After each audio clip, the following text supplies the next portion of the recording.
Hello and welcome to my YouTube channel. My podcast today is on creating the right content on social media, right? I'm super excited to be talking about this. First off, at our Global Writers Festival in August, on the 10th of August to be precise, we had a conversation on becoming a professional and paid content creator in the digital world, right? On that day, I had the honor of speaking on mastering the business of writing. It was a comprehensive conversation, right? And if you did not watch that video tutorial, please check my YouTube channel and watch the replay because I shared a lot of things. I shared 5 top business ideas for writers. I also shared 4 structures to put in place if you want to build a profitable writing career. So if you missed it, kindly catch the replay. I was a third speaker, and all the speakers came with their A games, and I also came with my own A game, right? So I spoke about that. But today I want to talk about creating the right content on social media. Interestingly, we just concluded our BEWA content creation competition, which is the acclaimed biggest creative writing and public speaking competition in Africa, right? And I feel like content creation is something that we should be talking about, especially as writers, and especially because we are in the digital world, we are in the era of social media. So you want to be very intentional about the kind of content you are creating. Today, I'll be teaching based on one of the chapters in my new book. My new book is titled Marketplace Intelligence for Writers, Authors, and Business Leaders. The subtitle is Differentiating the Wrong and Right Moves for your brand. The way I wrote that particular book was in this format, right? So for every chapter, we have wrong moves and right moves. So I highlight the wrong moves that you're making with your brand, and then I go on to highlight the right moves to make instead. So I did that for a couple of other areas of building your brand. But for today, I want to talk about just 5. I want to talk about just 5 wrong moves and right moves when it comes to creating the right content on social media. So are you ready? Are you ready for the meat? Okay, let's go ahead. So the first one I want to talk about is having so much content liability on your page. Having so much content liability on your page. So when I talk about content liabilities, I'm talking about posts that reduce your influence, impact, and profit. All right, posts that reduce your brand's influence, impact, and profit. It means that those posts are not relevant in your journey. All right, they are not adding anything to you. They are not adding anything to your brand, to your brand perception, to your brand's influence, to your brand profit. Nothing. Such content can include irrelevant jokes. There are some people that just joke about every single thing. Every single thing is a joke to them. I'm not saying that you should be an overly serious brand, right? You can infuse fun here and there sometimes, but when your page is filled with too many jokes, it just begins to look like you're not a serious person, right? And other serious people won't take you seriously. So you want to tone it down, or you can have maintain that balance. All right, maintain the balance. Don't be too loud about jokes, because frankly it doesn't add anything to your brand. So that's a content liability. All right, there's also another kind of content liability, which is trending celebrity gossip news. People are so good at this. They can spend time writing about one celebrity that got married and this happened, or one celebrity that traveled to this place and this happened, and you would see them writing a bunch of paragraphs just highlighting another person's life. And after that energy has been spent, after that time has been spent, they go back home without profiting. And you're wondering, how did we get here? We got here because you were creating the wrong kind of content. All right, so don't just wake up in the morning and just start creating anything you feel like creating just because you've seen everybody creating it, or you've seen that this thing is trending. All right, don't join random rants about anything you see online, because if you look at it, it does not add to your brand's value. And one thing I always tell people, because most people always tell me things like, I'm not a writer, but when I go on your social media, I can see you posting things. What are you doing? You're writing. So the difference is that whether or not you're intentional about the fact that you are creating content, you are still creating content. It's either content liability or content assets, which brings me to the right moves. All right, so the right move is to create content assets. All right, so content assets are now the posts that you create or you share online, which add and increase your influence, impact, and profit. So this post should be in relationship with what you're doing. It should be in relationship with your brand values, your brand keywords. All right, just to have that perception of your brand. All right, so that's one thing you want to take cognizance of. Avoid the use of irrelevant jokes on your social medias. Right, so let's go to number 2. The second wrong move that I think that content creators make is creating content without clarity of your niche and audience. And interestingly, during the just concluded BEWA content creation competition, we engaged participants in a very important process, which was niche verification. So niche verification is a process whereby you let us know what niche you're writing on, and we get to verify that niche for you. Right, because it's important that we don't just engage people in a content creation competition where they just write on anything without clarity. You need to know where exactly do you fall, what's your niche, what do you want to be known for. So you don't just wake up in the morning and start creating content on anything. All right, you have to create content on something that you want to be known for, because you cannot sell to an audience you have been feeding with confused content. You cannot sell to an audience that you have been feeding with confused content. All right, so if you keep posting confused content on one thing today, content on that thing tomorrow, content on that thing tomorrow, and you are writing basically on 7 different niches or 7 different things at the same time, not related, you're going to confuse your audience. All right, and then when you want them to pay for any of your services or product, they will be confused because you did not give them a blueprint or clarity on exactly who you are. So you want to stop that. So what's the right move for that? The best thing for you to do is to pick a niche and create your brand message using a formula that I will show you now to identify your target audience. So it's not just about even picking a niche. Picking a niche is the first step, but you then need to understand who your target audience is. So the formula I usually use, which is my signature formula that I use for myself, is what I call P plus G plus M equals to D. Right? So P there stands for people you are serving. P stands for people. Then G stands for the goals of the people you are serving. What are the goals that these people want to achieve? Right? And then the means is like the M is the means through which you want to help these people to achieve those goals. And then the D, equals to D, right, is the desired destination that these people will get to after you have helped them.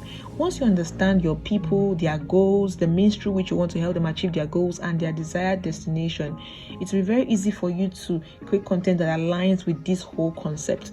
So let me give you a typical example. So for example, now you can create this formula for different brand messages for your different kinds of brands or your different categories of brands. So for me, let me just give you a breakdown of one of my formulae, right? Using this P plus G plus M equals to D. So P, for example, P, my people could be people here, like means the target audience, right? Mine can be new writers and intending authors. Okay, and then G is then becoming professional writers and good authors, or people who have written good books that are selling. Right, it means that these new writers and these intending authors want to become professional writers and they want to write good books. So how do I intend to help them achieve that goal or those goals? That's where M comes in. So my M can be through BEWA Writing School and through transformational coaching. Okay. Then when they pass through BEWA Writing School and my transformational coaching, where do they see themselves, or where do they want to see themselves, or where would they even see themselves? They will become successful writers and profitable authors. All right. So now every kind of content I will create should reflect this. That's why if I'm creating content, you either see that I'm talking about BEWA Writing School, or I'm talking about transformational coaching, or I'm talking about something that is related to new writers or intending authors. Everything is just in alignment with my target audience, which I have already carefully defined. So that's the beauty of defining your audience. If you don't define your audience, you'll be writing to everybody and you get your audience confused.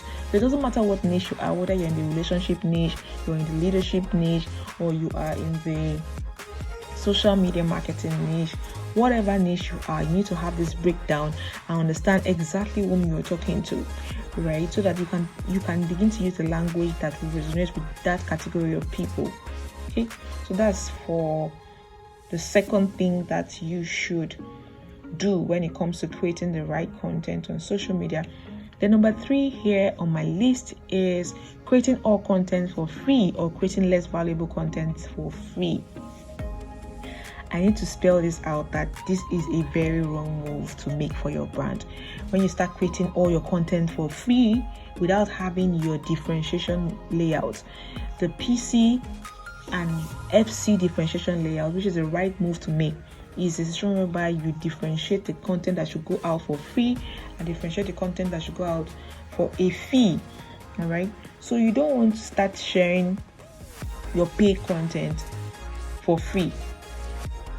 All right, so you don't want to start repeating your free content in your paid when you should be sharing something on a paid class. So you want to separate them. You want to have a proper blueprint for that.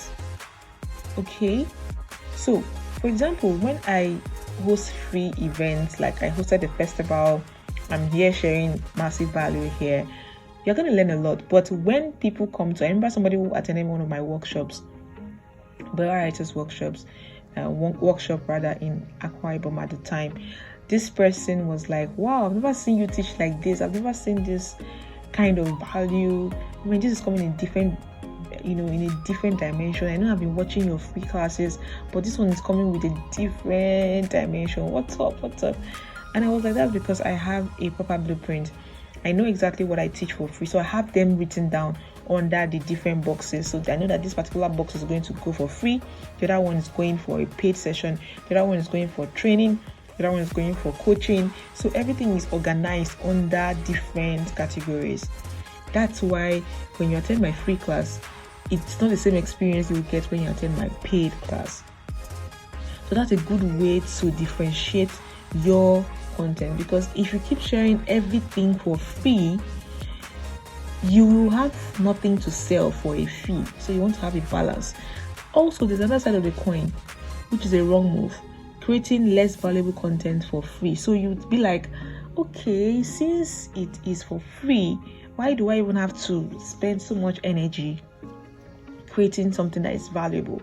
And guess what? You are shooting yourself in the foot, because your free content is more like the audition for what you want to start selling.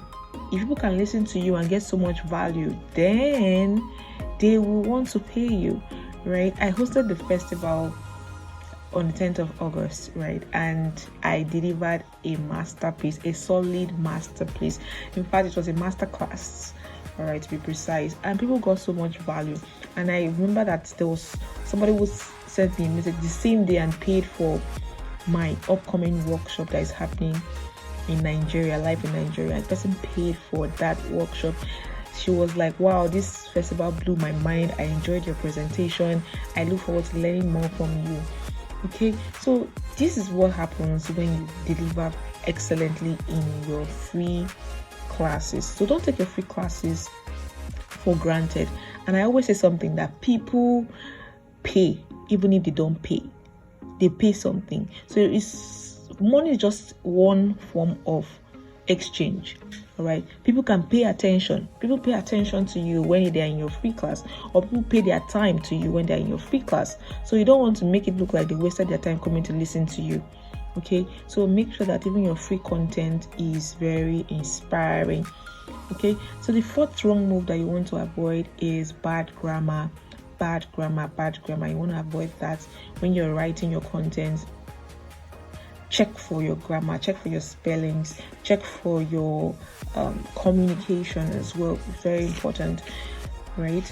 Check for that. That's the right move. Check for your grammar. And of course, I will also state here that, in as much as we strive for perfection, sometimes you might make a mistake. You might omit something, maybe just a little typographical error, or maybe it can come from your team. I mean, I have experienced it at some point to when I had a particular kind of content to create, and somehow we omitted a letter at some point, or something just happened and it skipped.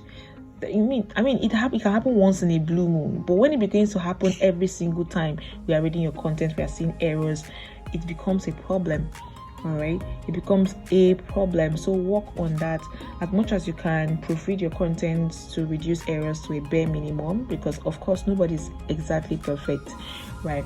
But you want to make sure that you are striving towards perfection and you are not making unnecessary errors. I mean, there's some content that when I read them, I just know that this person was not intentional about this whole content. And there's some content that I can read, and if I see a typo, I know that yes, this was a typographical error. This person was not really careless about this content. It's just that maybe they just missed this, and it's okay if it happens once or twice, but if it doesn't have to happen every time we are reading your content, right? So you want to give your readers and your audience a great reading experience and a great learning experience as well. Then finally, the fifth wrong move is forcing people to read your content or watch your content.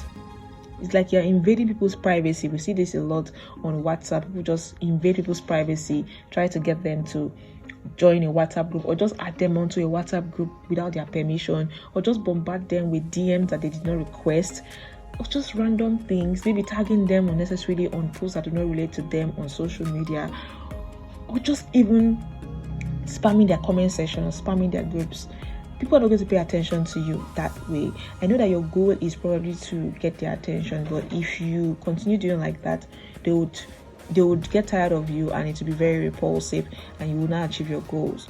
All right, what you should rather do is create valuable content around your niche, and the people who are for you will connect with you. That's what you need to do. Create valuable content around your niche to attract your target audience, and the people who are for you will come for you.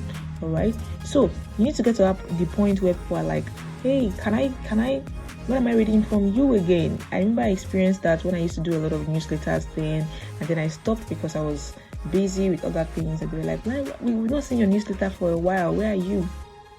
Right? That's because they've been enjoying my valuable content and they want more. So the solution here is to create valuable content so that people will want more. So there you go. Those are the 5 different wrong moves and right moves when creating content. So you want to follow the right moves and stop making the mistakes you've been making with your content creation. I hope that you got value from this.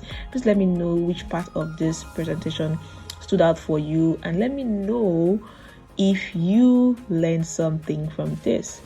This is an official announcement that I will be hosting Better Writers Workshop in Akwa Ibom State, Nigeria on the 14th of September. So if you're listening to this message right now, you are still early, right? You're still early, a bit early. Okay, so visit bit.ly/BWW2024 Uyo to register for this amazing class. I'll be teaching a lot of things: professional writing, presentation and communication strategies. I'll be teaching how to host successful events and mistakes event hosts should avoid. I will be teaching how to build a thriving online community. I'll be teaching how to build a profitable and highly recognized community. I'll be teaching a lot, and you'll be getting my brand new book, Marketplace Intelligence for Writers and Authors, for free at that event. So you don't want to miss this event at all. Okay, so I look forward to seeing you there at the Better Writers Workshop. But for now, I hope that this presentation was valuable to you. Have a great time ahead.